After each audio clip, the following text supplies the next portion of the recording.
घने पेड़ों के बीच से आती ठंडी हवा, दूर कहीं नदी की अनवरत धारा की आवाज, और उस सुनसान पथ पर जहां अमावस्या की रात कोई आम इंसान नहीं चलता, कहते हैं आज भी पायल की धीमी छन छन सुनाई देती है। यह है रजरप्पा मंदिर, जहां विराजती है आदि शक्ति का उग्रतम रूप छिन्नमस्तिका। कहानी शुरू होती है कैलाश से, जब माता पार्वती ने अपने पिता के यज्ञ में जाने का निश्चय किया और महादेव ने उन्हें रोका। तब जो ज्वाला प्रकट हुई वह केवल क्रोध नहीं थी, वह थी शक्ति का विस्फोट। 10 दिशाओं में ऊर्जा फटी, उदित हुई 10 महाविद्याएं, और उन्हीं में से एक दिशा से प्रकट हुई छिन्नमस्तिका, वह शक्ति जो स्वयं अपने अहं का वध करती है।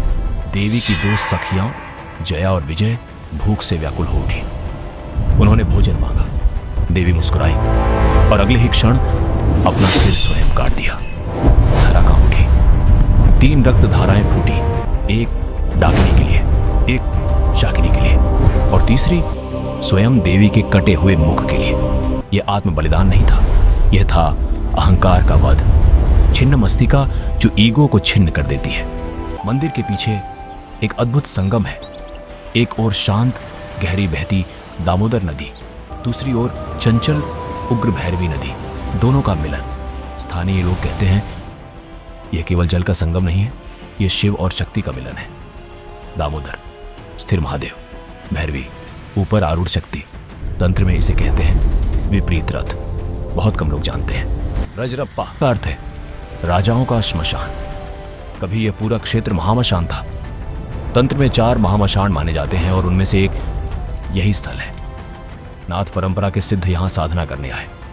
कहते हैं महान योगी कानिफ नाथ यहीं संगम तट पर बैठे और स्वयं देवी से दीक्षा प्राप्त की।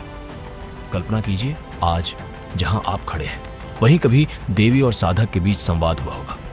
अमावस्या की रात मंदिर की ओर जाने वाली संकरी गली बंद कर दी जाती है।